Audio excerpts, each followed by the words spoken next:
What have they done, maybe to kind of beat you at your own game almost? Just maybe they wanted more. I don't know. Appetite for building that way, if it's a 19-year-old player through the draft, or does it need to be? I don't have much of an appetite for building and guys 2 and 3 years away from really going after it. You know what I'm saying? And Last year is over with. This year we got to come out and be better than we were tonight, or we'll have a different ending.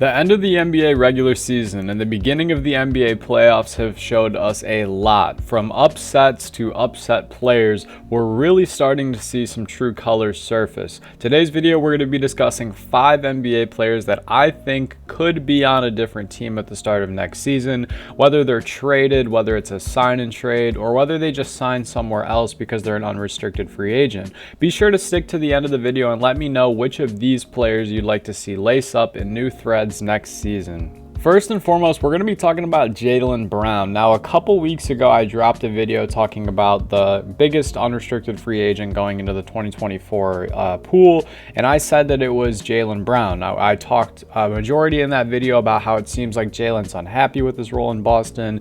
He's not the biggest fans of the Boston fans because they have been racist in his time there. I hate to say that, but it's just the truth. There's been multiple media bites and multiple interviews in which Jaylen Brown has expressed his dissatisfaction with the Boston Celtics fan base and even organization. There was also multiple meetings between Brad Stevens, Jaylen Brown, and Jason Tatum where they feel like nothing really moved and nothing really changed. And recently, it seems like more than ever, Jaylen has seemingly lost interest in the Boston Celtics. Over these past couple of games, when Jason Tatum is playing hero ball and Jaylen just loses all interest on the defensive side of the ball. It seems like Jaylen is the type of guy where he has to be locked in on both sides to be locked in on both sides. It's obviously a lot easier heard than understood, but if you watch the Boston Celtics in the first couple quarters, Jaylen looks like the best two-way player on the floor, and then in the fourth quarter when Marcus Smart and Jason Tatum are both playing hero ball and Jaylen's not getting any touches, he maybe just feels internally like he shouldn't be putting that effort on defense. I'm not saying that's the right way to play, but I'm just calling it like I see it. There's been multiple times during the series where Jaylen gets much less usage and will attempt as little as 3 shot attempts in the entirety of the fourth quarter, even though he's having the more efficient night than guys like Jason Tatum, Marcus Smart. And it seems like this Boston team on paper would be the NBA championship favorites. I mean, the addition of Malcolm Brogdon's been amazing.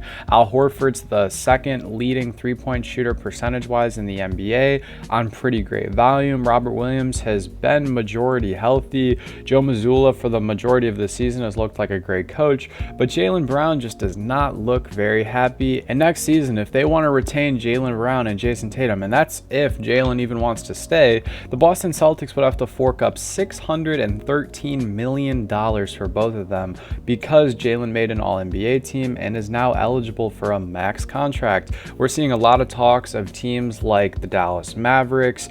A lot of times on Twitter and other things, I'm seeing the biggest place for Jaylen to go is the Houston Rockets. It's going to be very interesting to see where Jaylen ends up next season. I feel like in Philadelphia, ironically, the team he's battling against, he would shine tremendously. There's a ton of different destinations Jaylen could end up, and one of them very well could be Boston. But for right now, I feel like he is definitely up there and the people that would be moved this next season. Secondly, we're going to be talking about Julius Randle.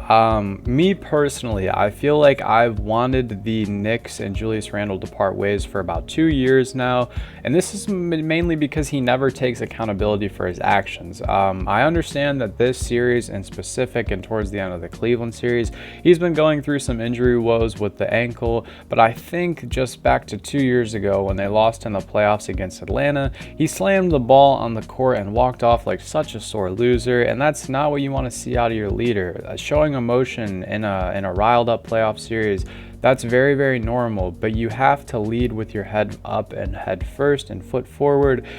I wanted him to blow it up. plain and simple, but they just decided to retool and keep giving it chances.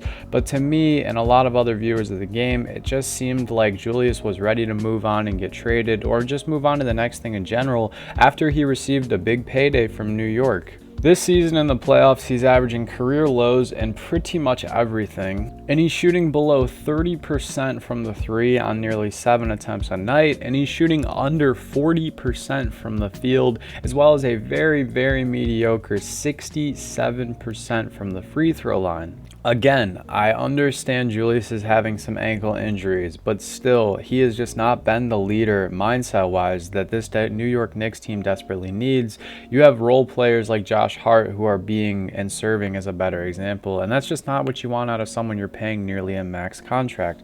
I would love to possibly see maybe a Kristaps Porzingis for Julius Randle trade. I think that would be very, very interesting to spice things up.